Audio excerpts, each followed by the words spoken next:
First, with breaking news.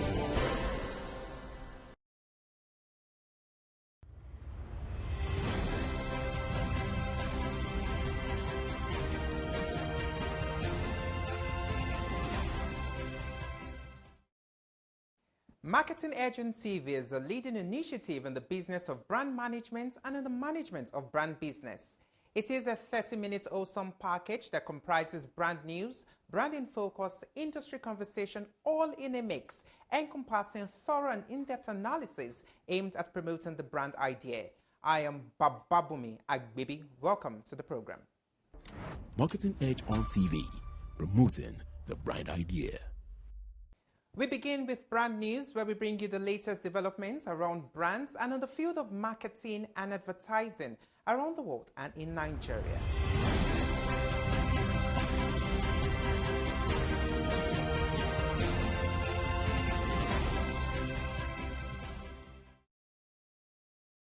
Coca-Cola is in the final stages of reviewing its media account, with the WPP and Publicis Group as the last two contenders. WPP has handled the company's global business since 2021 through its OpenX team, while Publicis was the runner-up in that review. Coca-Cola's media spend is projected at $785 million for 2024, up from $610 million last year. The beverage giant's global ad spend also climbed to $5.15 billion. The review comes at a challenging time for WPP, which recently projected a revenue decline of up to 2% for 2025. Meanwhile, Coca-Cola CEO James Quincy says marketing investments have boosted sales and will continue to grow. A recent market research shows that the global perception market is on track for significant growth, with a projected annual increase of 12 to 15% in the coming years. Experts attribute this surge to the rising demand for brand reputation management, the growing use of data-driven insights, and an increased focus on corporate social responsibility. However, challenges remain, including regulatory complexities and rapidly shifting public opinion. Despite this, businesses are investing heavily in perception management, recognizing its role in shaping consumer trust and long-term success. Experts in Nigeria's integrated marketing communications industry have shared valuable insights on how business leaders across sectors can leverage data and analytics to refine their marketing strategies and drive customer engagement. Speaking in separate interviews with Marketing Edge, these professionals emphasize the role of data-driven decision-making in shaping consumer experiences, optimizing campaigns, and staying competitive in a rapidly evolving market. They affirm that businesses navigate an ever-evolving digital landscape. Leveraging data is proven essential for sustained growth and market relevance. Next is Branding Focus after this break. How far, Niger? Welcome to the Glow Cafe app. Come in.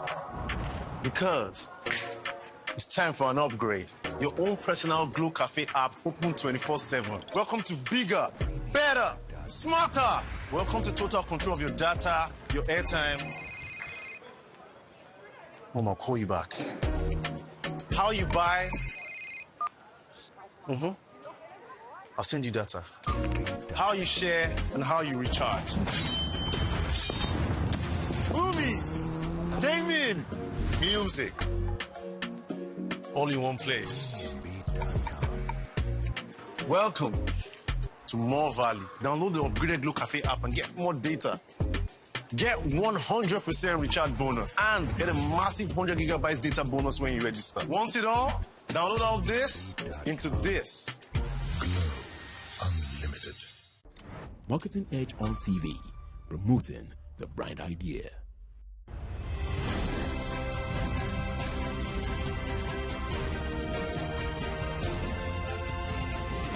Now, brand in focus.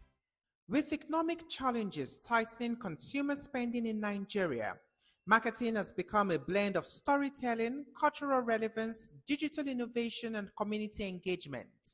Brands are connecting with audiences through local narratives, leveraging cultural elements like music and festivals to build trust and loyalty in this challenging climate. The digital first era has reshaped strategies, with platforms like Instagram, TikTok, and YouTube becoming central to campaigns. Brands are focusing on short, engaging videos, real time interactions, and user generated content to drive engagement. Influencers, particularly micro and nano creators, have become key players, offering relatable content that resonates with younger audiences and sparks online conversations. Experiential marketing is also evolving as brands like Maltina and Pepsi create hybrid events that combine physical activations with online trends. Youth-centric campaigns reflecting also culture and social consciousness are gaining traction, while humor-driven content continues to dominate cultural conversations. Data-driven marketing, though still developing in Nigeria, is helping brands personalize messages through platforms like WhatsApp for Business. Marketing professionals are urged to balance affordability with value while fostering community and hope. By prioritizing authenticity, creativity, and adaptability, brands can navigate uncertainties and strengthen connections in a world seeking resilience and renewal. That was Branding Focus. Next is Industry Conversation, where we discuss with industry thought leaders who have distinguished themselves and have made tremendous impact in their chosen field. We'll be concluding the conversation we started last week with LANRE ADISA. Join us after this break. I love you too, and I'm going to miss you. Have a safe trip. I'm in Dubai. Stay connected to what matters. Enjoy affordable rates with Glow Data roaming bundles when you travel abroad and no bills shock. Dial *312# and select 5 to choose your data roaming bundle.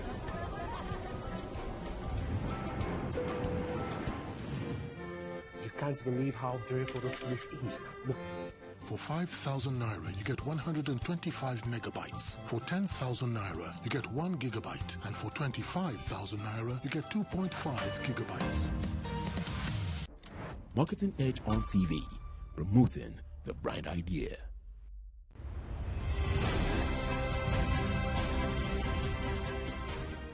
I'm being joined by the founder and chief executive officer, Noah's Ark Communications.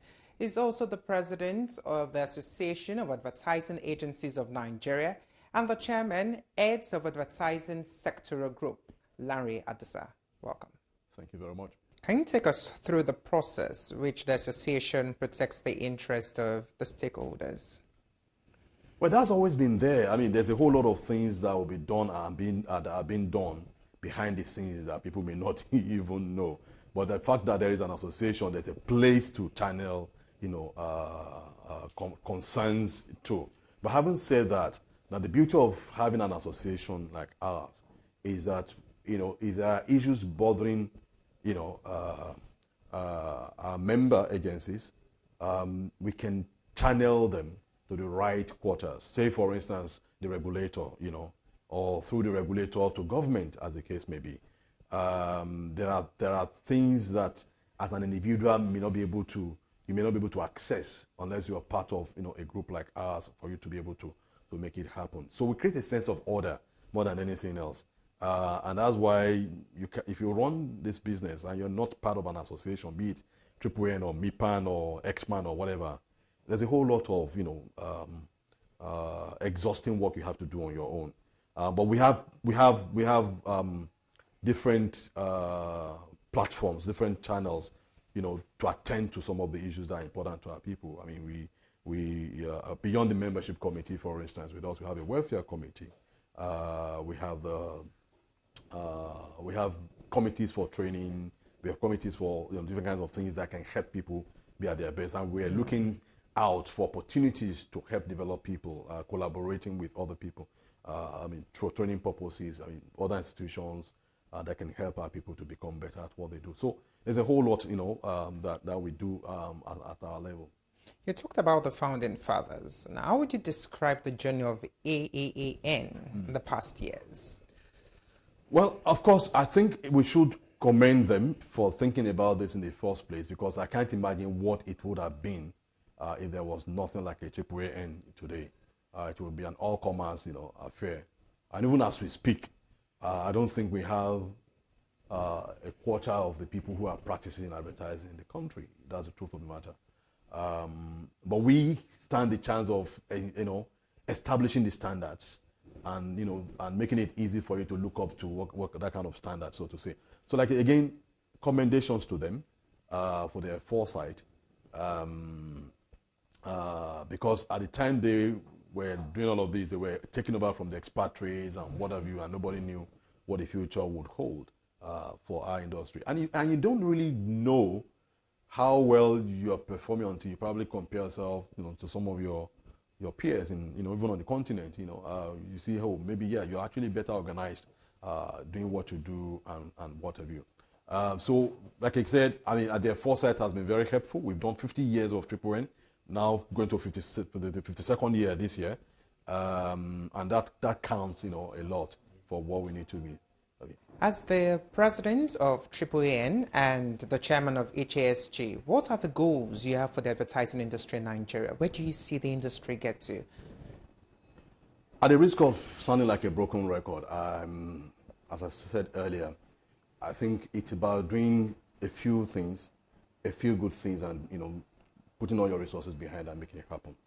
Beyond the expected housekeeping chores, so to say, the most important thing for us is this.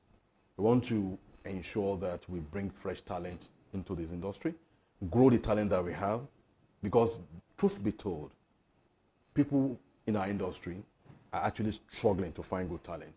So the few that we have, like you see in the case of demand and supply, so the cost of that talent is rising by the day because we're not doing enough to add to the talent pool. You get the point I'm making? So the most critical thing for us is that we grow that talent pool as fast as we can. We're actually late, to the game, but we need to grow that talent pool and improve on the one that we have right now in the industry, and encourage people in our industry to groom talent. As a business, for instance, as Noazak, we have a scheme that brings in, fresh graduates into our business, 10 or thereabout of them, go through an internship program, and at the end of the day, we absorb them within our group. And I know one or two other agencies are also doing the same thing, but we need more people to do that. But beyond what we do as individual agencies, as an industry, as a AAAN entity, there is need for us to focus on talent development, nothing else. If we don't do that, then every other thing is a waste of time, if you ask me, seriously speaking. Because the demand for talent, the competition for talent is much higher today than before. You're not just competing with your next door agency. You're competing with the tech businesses, with your clients, with people who are working online. They don't have to move out of Nigeria, to get jobs that will keep them engaged and all that. So the competition for talent is much higher, but the supply is little to write home about. So that's what we're dealing with. So there's no point trying to be everything to everybody.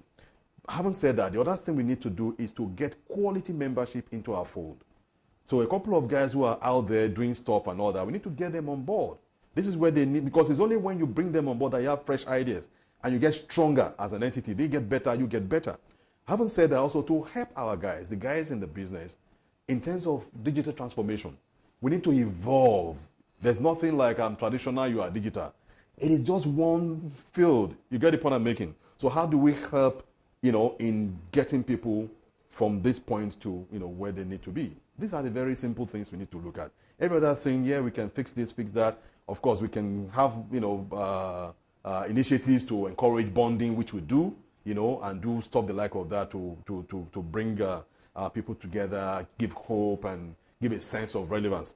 But having said that, the key, most important things will be that we develop talent, grow the ones that we have, attract new talent, retain them as much as we can. And of course, we want to bring fresh people into the fold, other players into the fold, so become a bigger entity. Because we don't go into this splintering of what we have, before you know it, I'm starting my own association, I'm starting my own whatever. No, we don't need that. Because when you do that, actually you diminish your your strength.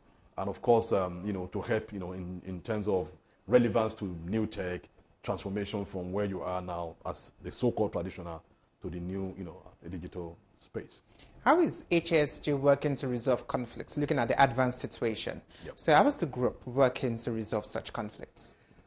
Well, I'll tell you, this is what, I met on the ground, but I haven't said that. There will be conflicts. There is no human entity or any situation that you don't have conflict. Even within families, there will be conflict. So what do we do with conflict? So we engage. And we've been doing that. We've reached out. We've met at least once with the advanced leadership. We have not necessarily achieved what we set out to achieve, but we're not giving up. It's only when we keep talking that we can find solutions. So I believe common sense will prevail at the end of the day, because we have a whole lot to lose from being apart, a whole lot more to gain. When we put together as one force. It's one industry. Whether you're the client or I'm the agency, we are all working in the best interest of the brand. So, yeah, hopefully we'll be able to resolve that. Noah's Ark is a powerhouse. How have you been able to sustain quality, maintain it over the past years? Well, I think it's for us about never losing sight of why we started in the first place. The intention was to compete with the world, to see ourselves in the league of the most successful brand builders out of Africa. It's not limited to Africa, but we're representing Africa around the globe. That's the intention.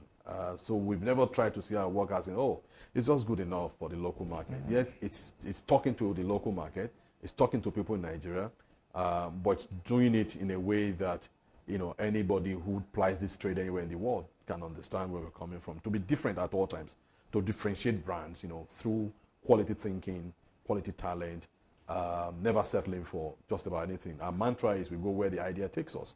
And that way, I think the vision is almost touchable, that whoever comes in here can run with the ball and try to do their best, in the scheme of things. And I think there's the job of leadership is to set the vision right. So people understand that vision, and that's the good thing about this agency. People have a sense of pride about who we are and what we're capable of doing. They take pride in that. Even when they leave this place, you still see that, that pride of I'm an acnema, so to say, and I want to, feel like that, for forever. So the culture is very big with us. And the culture is big to the point that all we do as a leadership is set that vision. And you'll be surprised what it inspires in people. There are a couple of things that we do around here that are not coming from leadership, what you may want to call leadership. They are coming from the people. Say, we can do this. But they are all in line with the vision that we set for ourselves. So that's what it is around here. And I think that's been one of the sustaining, pillars of the agency. Are there challenges that you face? Who doesn't face challenges? We all face challenges, but challenges are meant to be, surmounted. So we do that every day. Okay, so who's LANRE ADISA? Well, I don't know what you want to do about me. Aside the business aspect, aside being the president of AAAN, chairman of HASG, who is LANRE ADISA as a person? Well, I don't know if I have to beam the light on myself. That's a difficult thing to do, but I'll tell you, I'm a very simple person. I believe in fairness. I believe in integrity. I believe in hard work. I enjoy what I do. I'm a creative. More than anything else. So business happened along the way. I was never that, I was not the person who was dreaming that one day I'm going to start my own agency. You get the point I'm making.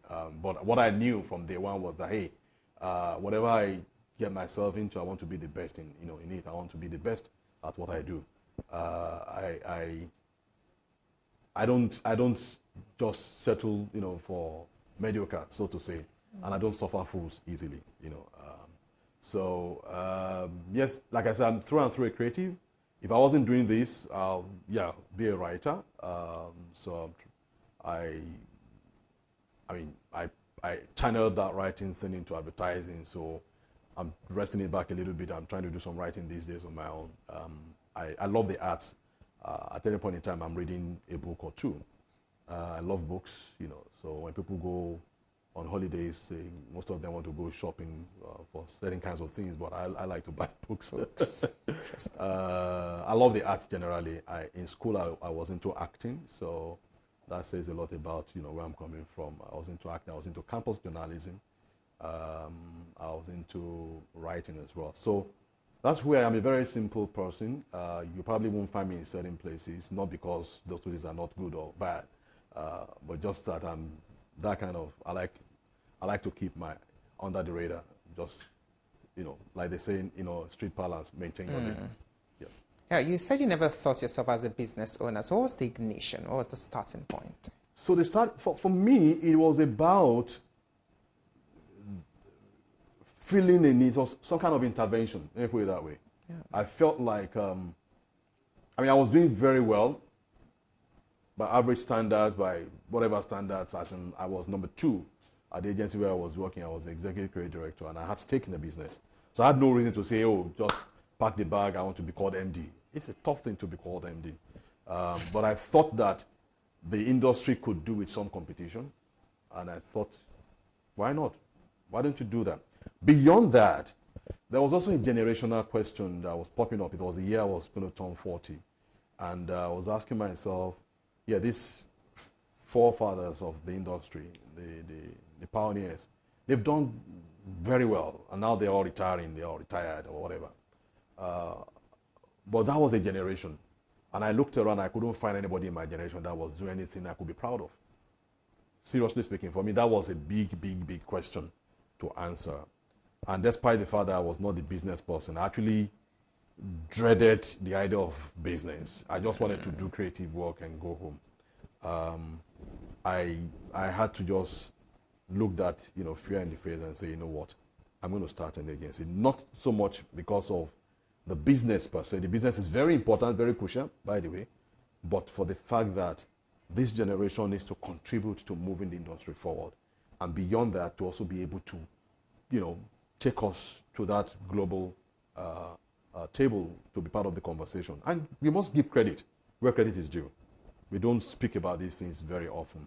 One of the things, the predecessors used to